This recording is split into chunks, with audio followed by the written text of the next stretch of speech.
มหากังทีคารตังหิตายา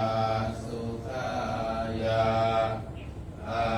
ระหังสัมมาสัมพุทโธภะคะวาพุ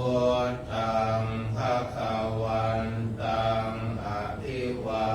เทมิสวากขาโตภะคะวะตาธัมโมธัมมังนามัสสามิสุปฏิปันโนภะคะวะโตสาวกสังโฆสังฆังนะมามิอันธรรมยังพุทธัสสะภะคะวะโตปุพพาคณมะกรังกะโรมาสินะโมตัสสะภะคะวะโตอะระหะโตสัมมาสัมพุทธัสสะนะโมตัสสะภะคะวะโตอะระหะโตสัมมาสัมพุทธัสสะนะโมตัสสะภะคะวะโตอะระหะโตสัมมาสัมพุทธัสสะอันธรรมยังพุทธาภิทุติงกะโรมาสิโยโสตถาคโตอะระหังสัมมาสัมพุทโธวิชาจารณะสัมปันโนสุขโตโลกวิทูอนุตตรปุริสธรรมสารถิสัทธาเทวมนุสสานังพุทโธภคะวาโยหิมังโลกังสัทเทวกังสัมมาระกังสัพพะมะกังสัสมานะพระมณิงปัจฉังสัทเทวมนุสังสยังอภิญญาสัจจิกัตตวาภเวเทสิโย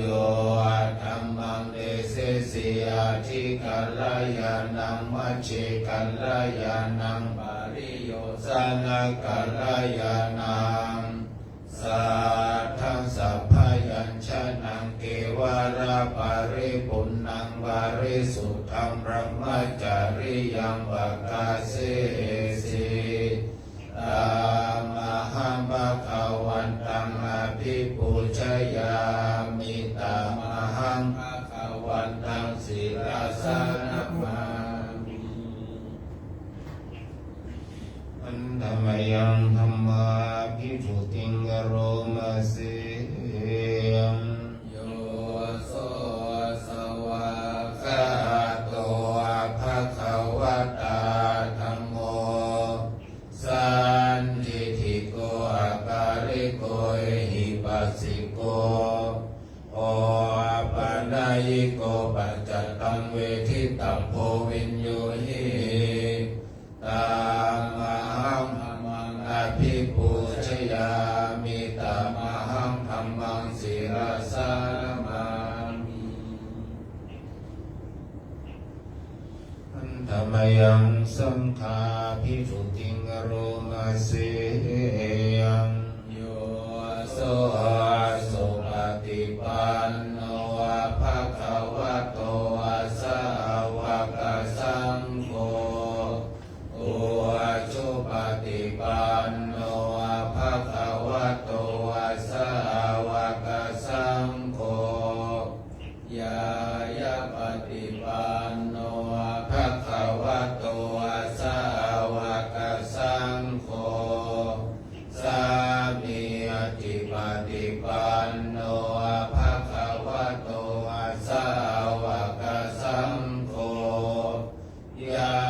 ทิทังกัตตาริปุริสายุคานิอัตถปุริสาบุคลาเอสะภะคะวะโตสาวกสั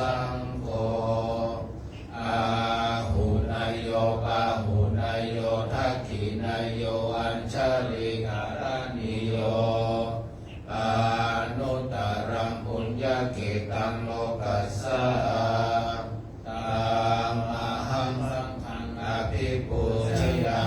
มิธัมมังสังฆังศีลาสนะมามิอันธมยังรัตนะตยปนมกาทายโยจิวะสัมเวกาปริกิตนาปะทันจะพนามาสิพุทโธสุสุโธกรุณามหันนโวโยจันตสุทธภรยานโลจโนโลกัสสะปะปุปกิเลสกาตโกวันหามิพุทธังอะหัมมาทะเรนะตังธัมโมปฏิโภวิยตัสสะสัตถุโนโยมะคะปะกะมะตะเพทะพินนโกโลกุตตะโรโยจัตทัตตะทิปโนวันหามิธัมมังอะหัมมาทะเรนะตังสังโฆสุเกตาพยาติเกตาสัญญิโตโยทิตาสันโฆสุขตานุโพทโกโลลัปปะหิโนอริโยสุเมนะโสวันหามิอะหัมมาทะเรนะตังอิเทวะเมกัตตาภิปูชนัยยกังวัตถุตายังวันทายาตาวิสังกตังโอนยามายายังอามาสัพพุปัทวามหนตุเวตัสสะปะภาวสิทธิยาอิอัฏฐตถาคโตโลเกอุปันโนอะระหังสัมมาสัมพุทโธอะโมจเตสิโตนิยานิโกปัสสมิโกปะรินิพพานิโกสัมโพธิคามิสุขตัปปะเวทิโตมายันตังธัมมังสุตตวาเอวังชนะมาชาติปิทุกขะปิทุกขมรณะปิทุกขังโสกปาริเทวทุกขโทมานะสุปายาสะปิทุกขาอาปิเยหิสัมบายโยโคโตโคปิเยหิวิปายโยโคโตโคชนะละพันติธัมปิทุกขังสังกิเตนะปัญจุปาทานะขันธาทุกขังสยทิทังโรปุปาทานะขันโธเวทานุปาทานะขันโธสัญญูปาทานะขันโธสังขารุปาทานะขันโธวิญญาณุปาทานะขันโธเยสังปริยายาตารมโนโสภควาเอวังภะหุลังสาวกวิเนติเอวังภะกาจปนัสสะภควโตสาวกสุอนุสาสนีภะหุลาภวัตติรูปังอนิจจังเวทนาอนิจจาสัญญาอนิจจาสังขารานิจจาวิญญาณังอนิจจัง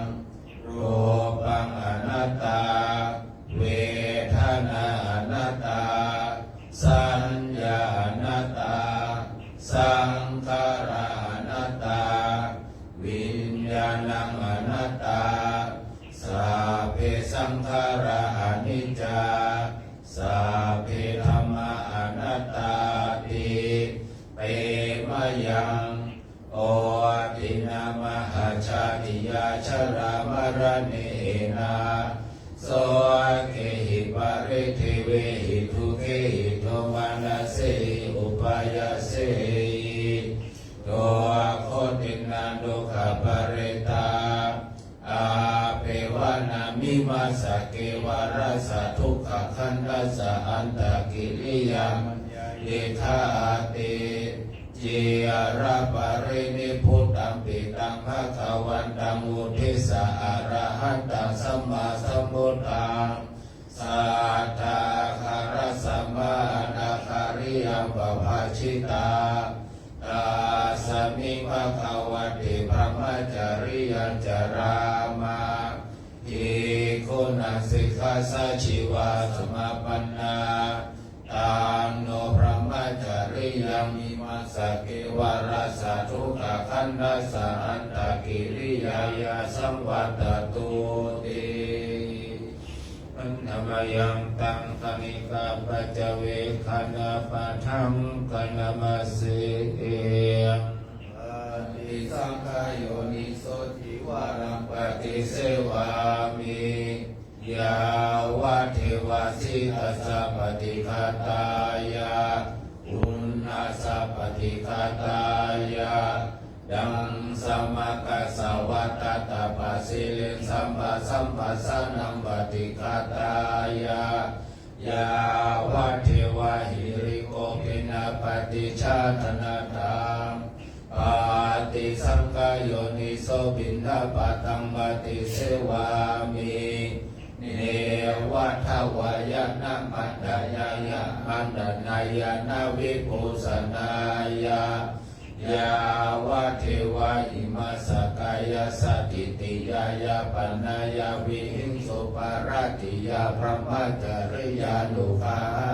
ยาอิติปุรานันจะเวทานังปฏิหังคามินาวันจะเวทานานาอุปาเทสามิยา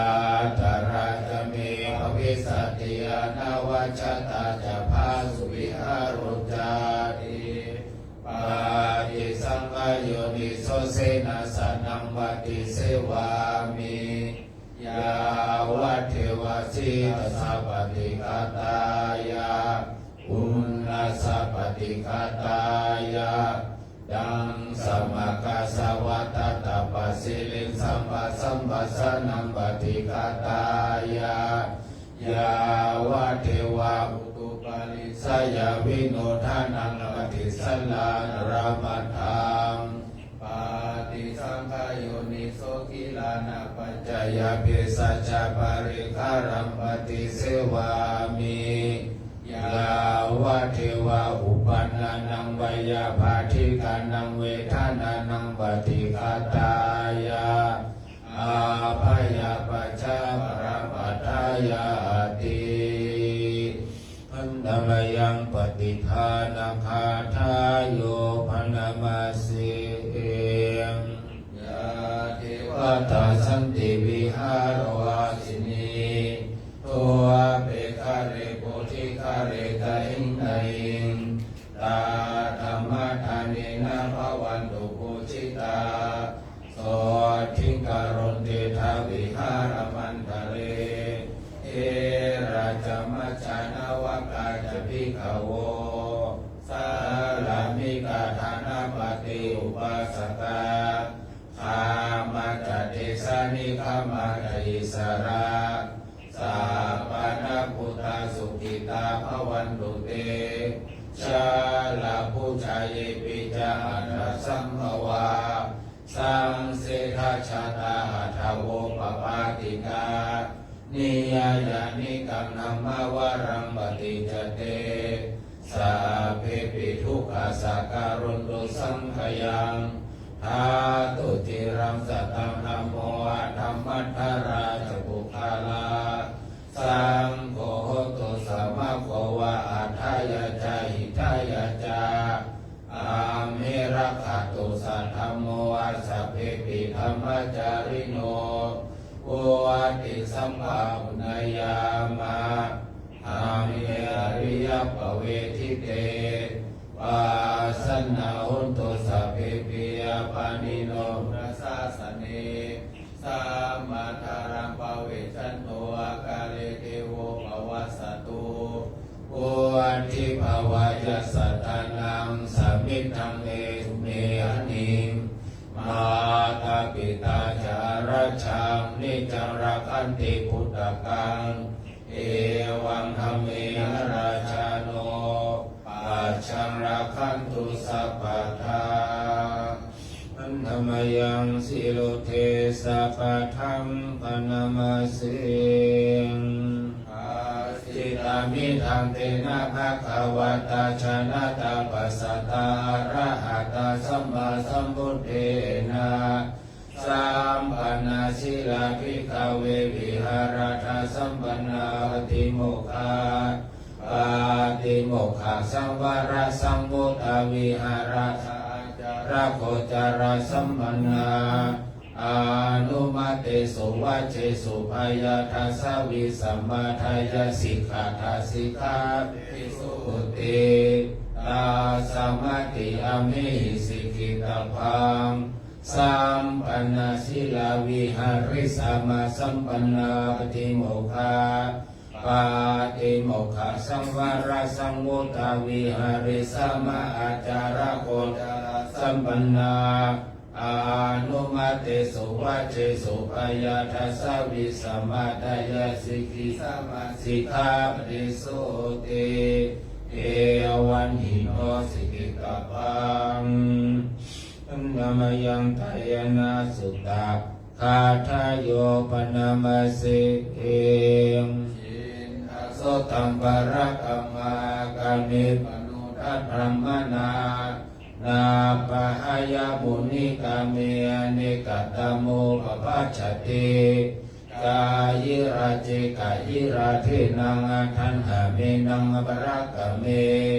สิทธิโรหิปริภาโชอาปิญโยอากิระเตระชังอากาตังทุกขตังไสโยอาปัจฉาตปฏิทุกขตังกาตันจะสุขตังไสโยอายังกัตตวานานุตปฏิโกอาโสยธาทุกขาหิโตอาหัตถเมวาปันตติสามัญญังทุปารามาทังนิรายโยปกัตติยังกินทิสิทิลังกัมมังสังกิริทันจะยังวัตตังสังกัสสะลังพระมัจจริยังนาตังโหติมาปะลันติ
ตามิพุทธังสัพพะเมโตสังฆังมานะเมพันเตวันตามิธัมมังสัพพะเมโตสังฆังมานะเมพันเตวันตามิสังฆังสัพพะเมโตสังฆังมานะเมพันเตวันตามิคารโรปัจจาจาริเยสัพพะเมโตสังฆังมานะเมพันเตวันตามิทานังสัพพะเมโตสังฆังมานะเมพันเตวันตามิอารามิปัตตสิมายังสัพพะเมโตสังฆังมานะเมพันเตวันตามิติติยังสัพพังสัพพะทาเนสุปริ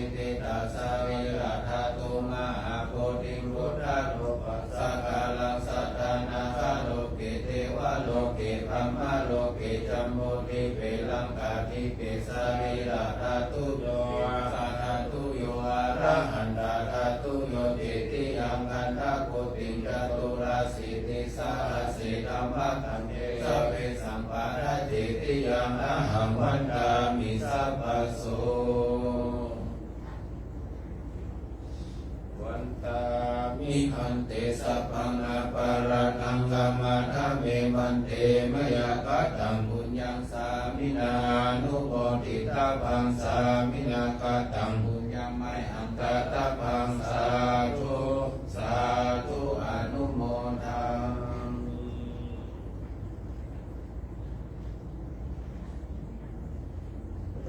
ตอนเย็นหลังเลิกเรียนมาก็ช่วยกันล้างอะไรร่องน้ำนะครับที่ลำธารร่องน้ำมีใบไม้ของวางน้ำมาข้างในก็เลยก็ล้างอีก